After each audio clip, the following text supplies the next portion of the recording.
Ada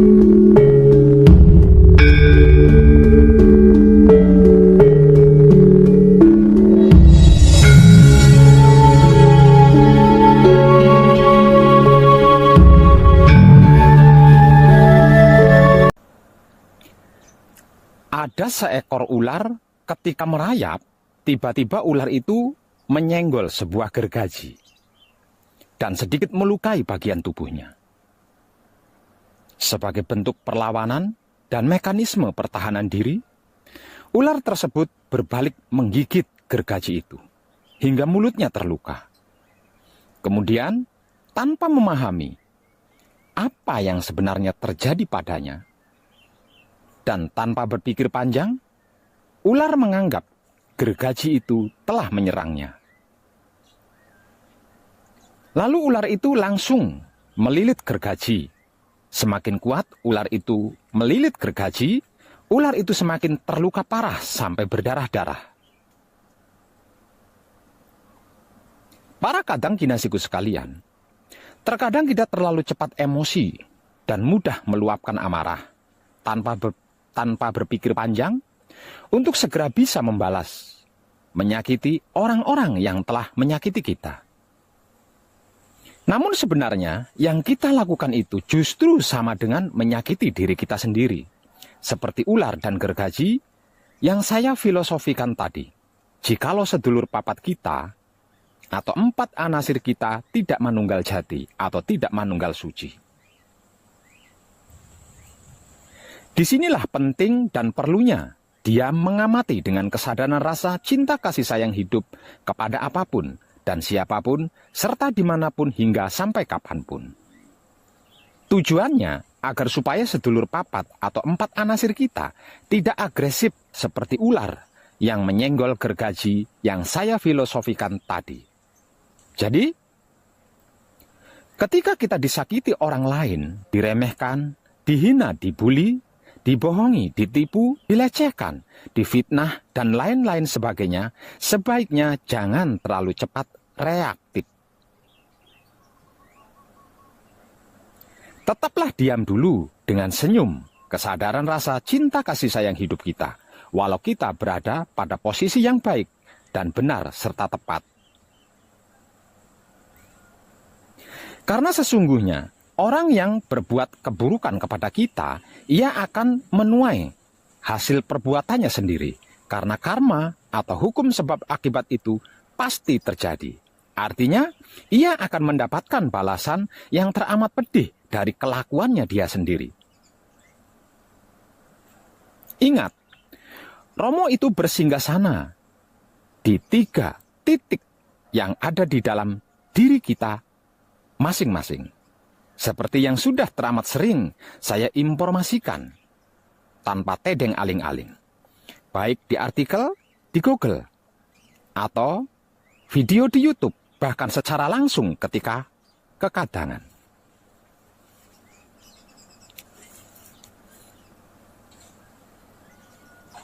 Maka terus jagalah kebersihannya, jangan sampai ternoda atau terkotori.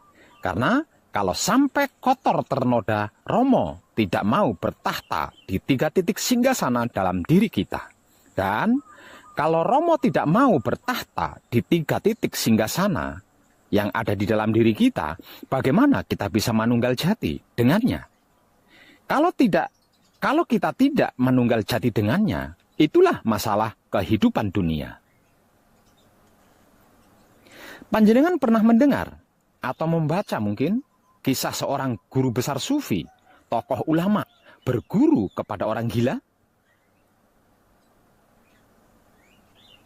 Kalau belum, saya beritahu kisahnya ya. Namun tolong simak baik-baik agar supaya tidak gagal paham dan mendapat hikmah dari yang saya informasikan ini. Singkat punya Alkisah, Syekh Junaid Al-Baghdadi adalah seorang guru besar sufi terkemuka di kota Baghdad dan sekitarnya. Pada suatu waktu, beliau keluar kota Baghdad bersama dengan beberapa muridnya. Syekh Junaid Al-Baghdadi bertanya tentang Bahlul atau orang gila kepada salah seorang murid. Dan muridnya menjawab, ia adalah orang gila. Apa yang Anda butuhkan darinya? Cari dia. Aku ada perlu dengannya, kata Syekh Junaid. Murid-muridnya lalu mencari Bahlul dan bertemu dengannya di gurun. Mereka lalu mengantar Syekh Junaid al-Baghdadi kepadanya.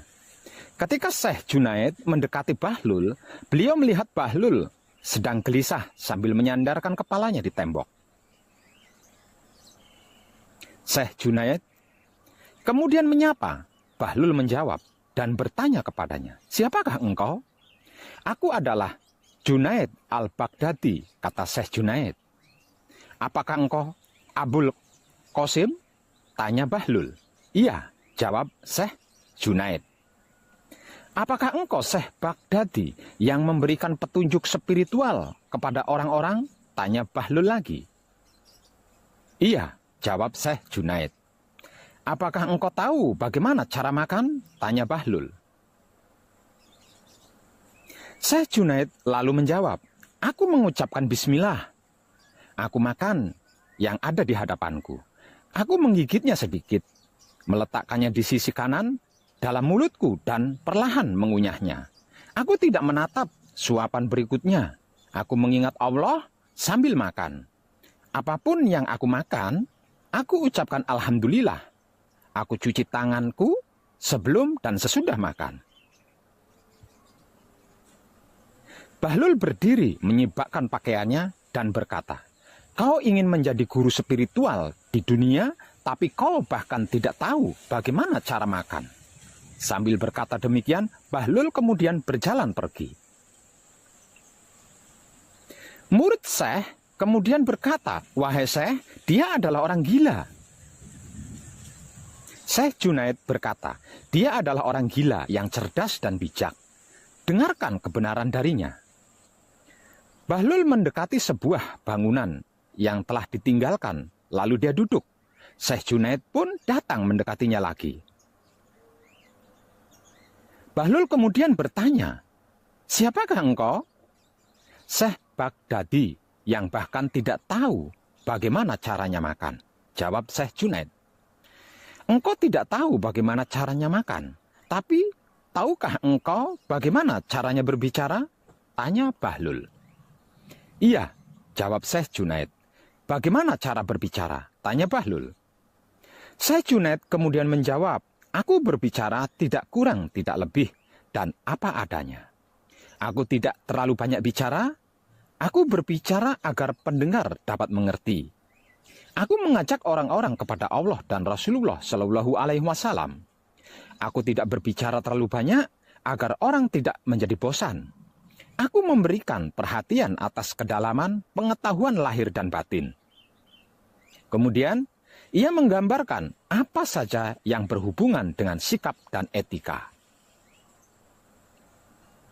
Lalu Bahlul berkata, lupakan tentang makan, karena kau pun tidak tahu bagaimana caranya berbicara yang baik dan tepat. Bahlul pun berdiri menyibakkan pakaiannya dan berjalan lagi pergi. Murid-murid Syekh berkata, wahai Syekh, Anda lihat, dia adalah orang gila. Apa yang engkau harapkan dari orang gila? Syekh Junaidi al-Baghdadi menjawab, ada sesuatu yang aku butuhkan darinya. Kalian tidak tahu itu. Syekh Junaid lalu mengejar Bahlul lagi dan mendekatinya lagi. Bahlul lalu bertanya, apa yang engkau inginkan dariku? Kau tidak tahu cara makan? Kau juga tidak tahu cara berbicara. Apakah kau tahu bagaimana cara tidur? Iya, aku tahu, jawab Syekh Junaid. Bagaimana caramu tidur? Tanya Bahlul. Syekh Junaid lalu menjawab, ketika aku selesai sholat Isya dan membaca doa, aku mengenakan pakaian tidurku. Kemudian Syekh Junaid menceritakan cara-cara tidur sebagaimana yang lazim dikemukakan oleh para ahli agama. Ternyata kau juga tidak tahu bagaimana caranya tidur yang baik dan tepat, kata Bahlul seraya ingin bangkit dari duduknya. Namun Syekh Junaid menahan pakaian dan berkata, "Wahai Bahlul, aku tidak tahu. Karenanya, demi Allah, ajari aku." Bahlul pun berkata, "Sebelumnya engkau mengklaim bahwa dirimu berpengetahuan dan berkata bahwa engkau tahu, maka aku menghindarimu. Sekarang setelah engkau mengakui bahwa dirimu kurang berpengetahuan, maka aku akan mengajarkan kepadamu. Ketahuilah, apapun yang telah engkau jawabkan dan gambarkan itu adalah permasalahan, bukan yang utama. Kebenaran yang ada di belakang, bukan yang sejati, bukan yang sesungguhnya, bukan yang di depan dan utama. Para kadang kinasiku sekalian, kehidupan dan tetek bengeknya manusia itu sudah dirancang dan ditata sejak awal dilahirkan ke dunia ini. Mulai dari cara makan, cara minum, cara mandi, cara tidur, hingga sampai ke cara bicara. Dan semua itu berbeda dan tidak sama dengan cara-caranya hewan atau makhluk lain. Semisal contoh, di dalam otak manusia ada nalar, sedangkan otaknya hewan tidak ada nalar. Dalam hati manusia ada nurani, sedangkan hewan tidak ada nurani. Di dalam kelamin manusia ada tata krama, sedangkan hewan tidak ada aturan. Bahkan makhluk lain ada yang ikut mempelajari apa yang diaturkan bagi manusia. Sebab itu, jangan heran jika ada hewan berperilaku seperti manusia. Kalau ada manusia berperilaku seperti hewan, lah di situ baru boleh kau heran. Kalau di dalam laku kuncinya disingkat menjadi 3 perkara saja, yaitu kekudangan Romo. Kitab suci sejati ada makna, wujudnya, wulangreh sejati, kata-katanya, dan berbudi bawa laksono tingkah lakunya. 3 kekudangan Romo ini adalah mencakup seluruh kehidupan seorang manusia hidup, bukan cuma putra Romo. Para kadang kinasiku sekalian, betapapun dan bagaimanapun kehidupan manusia di dunia ini bergantung pada caranya makan, minum, beol, kencing, mandi, bicara, dan bertingkah laku. Atau obah pola yang sering saya bahasakan sebagai gerak tubuh dan gerak otak hati kelamin. Dan akhirnya ketika manusia itu memejamkan mata tidur dan akan berawal mula lagi jika manusia itu berhasil membuka mata setelah terpejam tidur. Kalau sampai tidak bisa membuka mata lagi, ya tidak bisa bangun dari tidurnya. Kalau tidak bangun dari tidurnya, maka sudah tamatlah kehidupannya. Hukum hidup atau hukum alam semesta soal tidur ini yang menjadi awal dan akhirnya kehidupan manusia, bahkan seluruh makhluk hidup.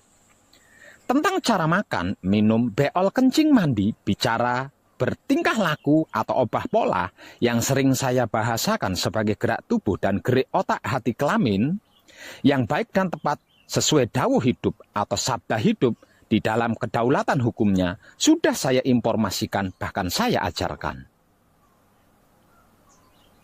Terutama cara tidur yang baik dan tepat yang menjadi penentu awal dan akhir kehidupan seluruh makhluk ini. Kalau belum mengerti, memahami dan mengetahui caranya makan, minum, beol, kencing, mandi, bicara, bertingkah laku, dan tidur yang baik dan tepat, seperti Syekh Junaidi Al-Baghdadi yang sudah saya informasikan tadi, nggak usah macam-macam deh. Jangan banyak tingkah itu dan ini. Pergiat saja belajarnya dengan bersungguh-sungguh. Jangan buang waktu dengan sia-sia, sibuk membuli, membenci, memfitnah, menghina, mencari-cari kesalahan orang lain, mencari-cari keburukan orang lain, mencari-cari kekurangan orang lain untuk dinilai, dihakimi, bahkan dijatuhkan hingga hancur. Ingat, hukum karma atau hukum sebab akibat itu nyata dan pasti, serta jauh lebih mengerikan dari apa yang dilakukan loh.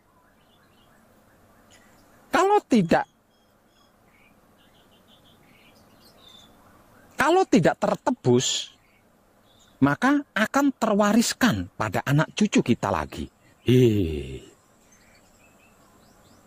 Al khusus untuk panjenengan para kadang kinasih, konto kanti anom dan sepuh, maafkan saya. Tentang makan minum dan beol kencing serta mandi, makan minum yang baik dan tepat, apapun yang dimakan dan diminum harus tersempurnakan. Dan caranya memakan dan meminum pun harus dengan kesadaran rasa, cinta kasih sayang hidup, bukan anasir. Kalau tidak, maka apapun yang dimakan dan diminum tidak akan berguna, tidak akan bermanfaat, selain hanya menjadi pemicu penyakit tubuh, juga akan menyebabkan otak, hati, dan kelaminmu hitam ternoda. Begitu juga ketika beol dan kencing serta mandi, harus melakukannya dengan kesadaran rasa cinta kasih sayang hidup, bukan 4 anasir, dan harus disempurnakan. Tentang tingkah laku dan bicara, otak, hati, dan kelamin atau pikiran, batin, dan syahwat harus bersih dari noda syirik, iri, dengki, dendam, hasud, fitnah, dan harus terbebas dari ego, pamrih, arogan. Sebelum memulai berbicara dan apapun yang dibicarakan, serta berbicara dengan siapapun harus menyenangkan Romo. Jika tidak, apapun yang dibicarakan, bagaimanapun yang dilakukan hanya akan menjadi karma, yang akan mencelakai diri sendiri dan yang diajak berbicara atau yang mengajak bicara. Dan alam semesta akan ikut menanggung dampaknya. Itulah mengapa diam sembari memperhatikan dengan kesadaran rasa cinta kasih sayang hidup adalah yang terbaik. Tentang tidur, para kadang kinasiku sekalian, kebaikan yang tepat baginya adalah otakmu, hatimu, dan kelaminmu yang terbebas dari permusuhan, kecemburuan, kebencian, dan kesungguhan laku kuncimu sebelum tidur dan sesudah tidur. Kehidupan kita bergantung pada laku tidur kita sebagai putra kekudangannya Romo, baik dan tepat apa belum. Kalau cara tidurnya hiburan Android atau TV atau komputer terlebih dulu, sampai matanya capek dulu terus baru mau tidur, atau hura-hura dulu, atau hiburan dulu, internetan, facebookan, di Android hingga tertidur sambil ngelonin Android, nanti bangun dari tidurnya juga, yang pertama kali dicerna adalah Android. Kalau tidak bisa tidur, terus bangun dari tidurnya juga tidak ganteng, tidak cantik, tidak milenium. Kalau tidak Android dulu, jangan pernah mengharap atau menginginkan yang disebut tenang, aman, nyaman, bahagia, damai, dan tentram. Apalagi sempurna, karena itu tidak mungkin bisa didapatkan. Selain gelisah, resah, galau, ragu, bimbang, bahkan takut. Sekalipun hafal kunci, paweling, asmo mijil singkir, dan melakukannya jika kober atau ada waktu. Tercerahkanlah panjenengan semuanya, dan salam setuhan penuh cinta kasih sayang dari dalam lubuk hati saya, Wong Edan Baku yang paling dalam. Selamat, selamat, selamat, rahayu, rahayu, rahayu, damai, damai, damai, tentram. Saya Wong Edan Baku ngaturaken sugeng rahayu lir ing sambikala amanggih yuwana. Pinayungan mring ingkang moho suci. Basuki Yuwono Teguh rahayu slamet. Berkah selalu untuk semuanya tanpa terkecuali, terutama para sedulur, khususnya para kadang konto dan kanti anom, serta sepuh saya yang senantiasa direstui yang dat maha suci hidup.